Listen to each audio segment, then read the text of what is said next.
Okay, the objective for this chapter really is to explain that voluntary exchange occurs when all participating parties expect to gain. And this is why we trade. Anytime two parties trade, both parties think that they are gaining.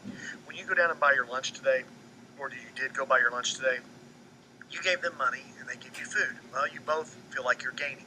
If you didn't feel like you were gaining, then you wouldn't have made that deal.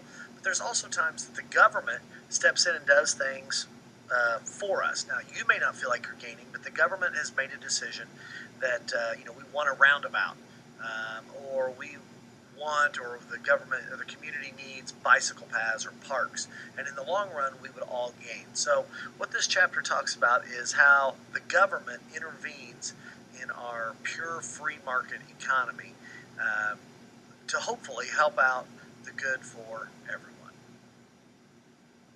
All right, free enterprise. In the United States, we have free enterprise. For the most part, you're free to open and start up your own business, but we do have some laws.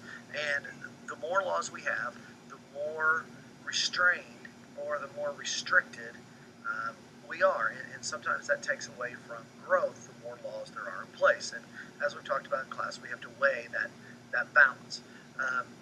In the United States, there are 18 million unincorporated businesses. Now, unincorporated, what that means is, well, they're not corporations. Like Pepsi is incorporated.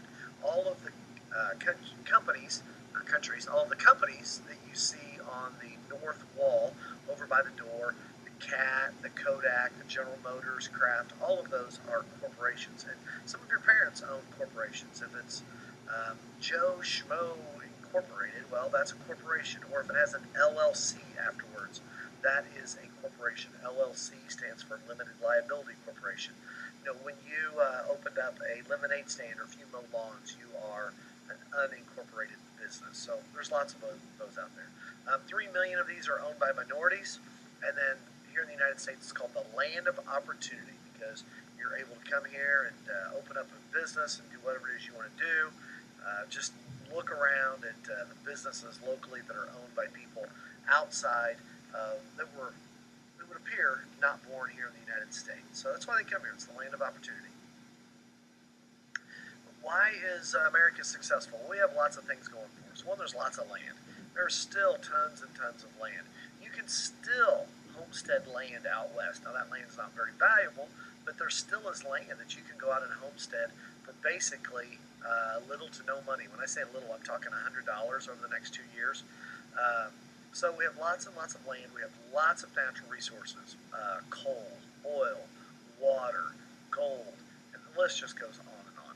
And then also the flow of immigrants, the people who want to come here and work, the people who are educated and want to come here and make a good life for themselves, and also as a result, that makes a good life for us. And because of that freedom to come in here and work and do whatever it is you want to do and do the jobs you want to do, whether that be to be a doctor or an engineer or to work in the trades and build homes and do jobs to build homes, whatever. That is what has helped make America successful. Very, very few countries, if any, have those four combinations that has helped make them successful. On here is just a list of basic principles of free enterprise.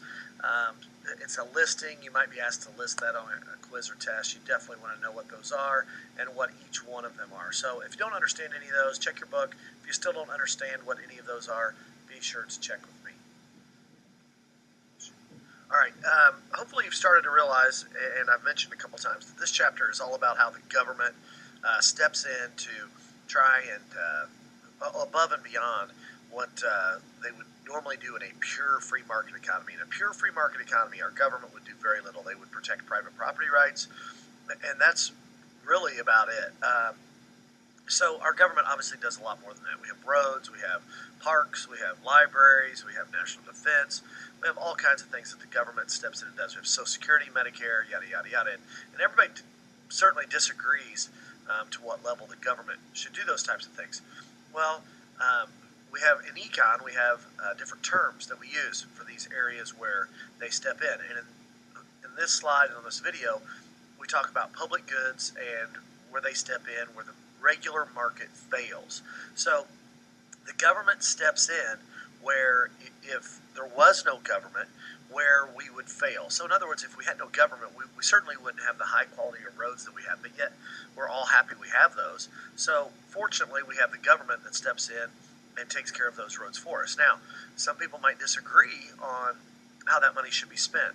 As an example, somebody might disagree that all of that money shouldn't have been spent down at Stones Crossing and 135 to make that such a nice intersection, or some people may not like roundabouts. I love them. I think they're great. I wish there was roundabouts everywhere. If you've traveled up on the north side, there's so many roundabouts. There's very few stoplights. You never have to stop anywhere. You can just continually flow. But those come at a cost, and some people don't like those. I won't name some of the teachers that don't like those, but I love them. So, but most people, I think, have grown to like them, and hopefully you do too. But that's just one area where people would disagree maybe on what would be an efficient use of our money to try and take care of a market failure. And that market failure was that it wasn't an efficient interchange, so something needed to be done. Some people would say it was efficient for the cost. So here's a video on market failures, which will certainly help explain it and what public goods are.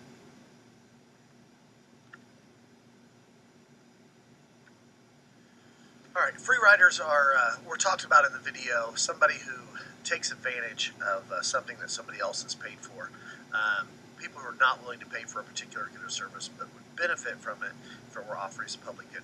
Maybe one quick and easy example would be Independence Park here by Center Grove High School, Center Grove Middle School, Center Grove Elementary.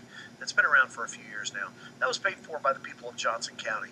Well, if you live in Perry Township, you can certainly come down and use that. That would be considered a free rider. Not that anybody really objects or anything, but if all of a sudden people from Perry Township start coming down here and tearing things up or whatever, or more, people from White River Township can't even get in because all the people from Perry are coming down here using our park, maybe we would get upset. But as it is now, the cost is diluted enough amongst all Johnson County citizens that nobody really cares that somebody from outside of our area is using it. But that's just one quick and easy example of a free rider. It's not really an issue, but it is what we would call a free rider.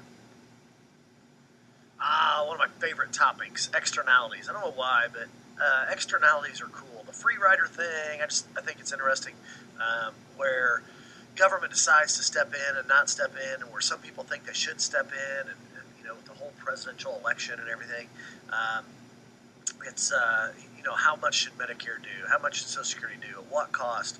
And then externalities, though, hit home a little bit more when we think about it, because the examples we use are a little bit closer to home. An externality is when a third party is affected, and you've kind of seen that in a couple of videos you've already seen.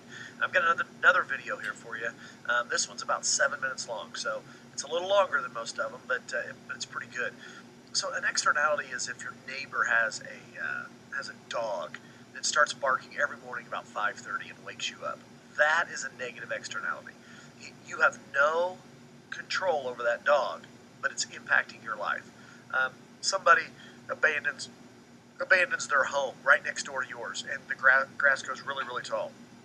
Well, you are not directly involved with that exchange, with that trade, and they decided not to pay for their house anymore. They decided not to pay their mortgage anymore.